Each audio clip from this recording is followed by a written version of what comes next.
is up, YouTubers? My name is Hunt Noobs, and I'm coming back at you with another great edition of my series called Through My Eyes. Now, I was supposed to put this up yesterday, but I just fucking forgot all about it again. You know, I don't want to say I had a life because I was gaming pretty much all day yesterday. I was off work.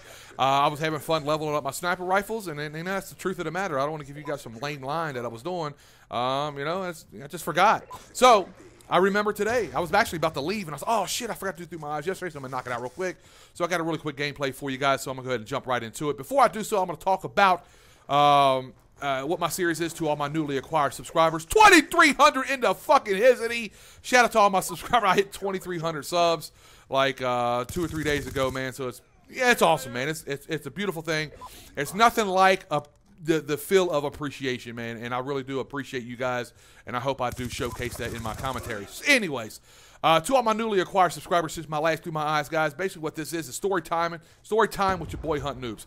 I know this is nothing original. I did not invent this concept. I just felt like I could add to it. I felt like my life and what I've been through has been quite interesting, to say the least, and to be honest with you, it's probably one of the most popular series that I've ever put up on my channel. So, with that being said, guys, also if you want to watch the last video, like, wow, I want to see more, I want to see, you know, I want to see what you put before, all you have to do is check the link in the description and piggyback it all the way back to the very beginning. Just be careful, your eyeballs might hurt a little bit because the very beginning was the Wii, and yeah, we already know the graphics were ass, but you know what, I love that damn console. I had a lot of fun on it. Anyways, so the last video that I ended, I don't think it was somewhat of a juicy cliffhanger or anything like that. Some people said, oh no, another cliffhanger. I just don't think so. So I had this old guy come into my cell with his knapsack, and I've been in the penitentiary, if I had to guess, probably about 3 weeks to a month. I really don't know, to be honest with you, how long I was in there before I got my first roommate. But when he came in, the first thing he was doing, you could tell he was scared to death, man. And he was like, I kid you not, 65 to 70 years of age, skinny little white dude, probably about 5'4" if he was standing on a fucking New York telephone book. He was just he's a little bitty guy. So he comes in apologizing and stuff, and I was kind of like bugged out about it a little bit. I was like, what the fuck is wrong with this guy? Why is he apologizing already? So I was like, what's wrong? What are you apologizing for? He's like, I'm just afraid I'm going to mess up. And, you know, basically what he was saying is, don't beat me up, don't butt rape me, and don't take my food. And unfortunately, I can only do, I can only not do 2 of those. And so I'm not going to take his food, and I'm not going to fucking beat him up. Oh, God, that was nasty. So, yeah, a little dumb joke I was just doing there real quick, guys. So, now I told him straight up, guys. I was like, listen, Pops, you know, and his name was Mr. Gamble, so I called him Gamble. I thought, best name ever, got to say. And I was like, nah, man, it's just that, you know, this cell is your cell, man. You own this fucking cell now. Basically, when you say lights are out, lights are out. Now, the perks of being the first person into a, I guess, a cell, you got 2 people, is that you get the bottom bunk, man. Nobody likes climbing up on the bottom bunk because you disturb the person down below, and you get, you know, you roll over, you might fucking fall out of there and think you're skydiving. Next thing you eat the concrete. So, but I felt bad for the old guy. You know, I knew he was an old dude. I knew he wasn't going to be able to keep him going up and down, up and down. You know, he's just an old dude. So I gave up my bottom bunk to him, and I decided to take the top bunk. You know, even though I was a bad dude in the penitentiary, I still had, you know, morals about me, what was right and what's wrong, respect your elders, and all that fun shit. So, but I really enjoyed his company, man. He was in there for 2 years, right around 2 years. And what he was in there for, guys, was tax evasion. Craziest shit I've ever heard of, man. Somebody that's never ever really been in trouble in their life, and they felt like the federal government feels like they have to go to a facility that is gated, fenced in, barbed wire, and have to go serve time there. Now, I do agree that you have to pay your taxes, and you know, I'm a working dude now.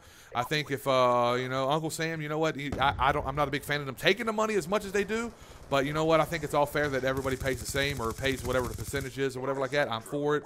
You know, I am proud to be an American, where at least I pay all my fucking money to the government. But, you know, like I said, man, I didn't agree with how the government, I guess, took care of the situation. But, you know, I do believe the guy should have had to pay his taxes. Could you imagine, you know, your grandfather had his own business or something, didn't pay his taxes, and now all of a sudden you're visiting him in the penitentiary for Christmas? I don't know. I think it would be crazy. So, and, you know, that's about it, man. Nothing really special about the guy. You know, he was my roommate for almost the entire time until I got into a little bit of trouble. But I'll jump into that later on when I got put in a hole for a couple months. But I am going to jump ahead and tell you guys about my first and only fight I had in the penitentiary. And it was a little scary. I ain't gonna lie to you. You know, I seem to always get into fights with people that are bigger than badder than I am. And I consider myself to be a pretty big and bad dude. I was about 240 pounds at the time. You know, I was working out a ton. I was bench pressing right around 360 pounds. So, I mean, I felt like I was a man, you know.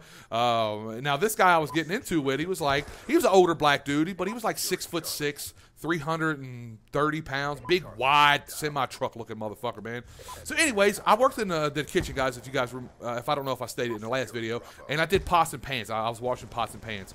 So I see him walking by. I can't remember his name, and I see he has a couple sheet trays in his hands. Basically, sheet trays are something where you can cook in bulk. You can put maybe 15 to 20 pieces of chicken on there, throw it in the oven. And when you're cooking for a large amount of people, like 1,600 people a day, you got to cook in bulk or you're never going to be able to keep up. So I see him carrying the sheet trays. Now, he got a little bit of a lean to him, a little gangster lean. Now, I don't know if he has like a broken bone or something like that, or if he's just old, fat, whatever it was. But, you know, I was trying to be, you know, courteous. I said, hey, man, Pops, I'll get those for you. And he jerked it out of my hand. He's like, get your motherfucking hand. Did I ask you to get this shit?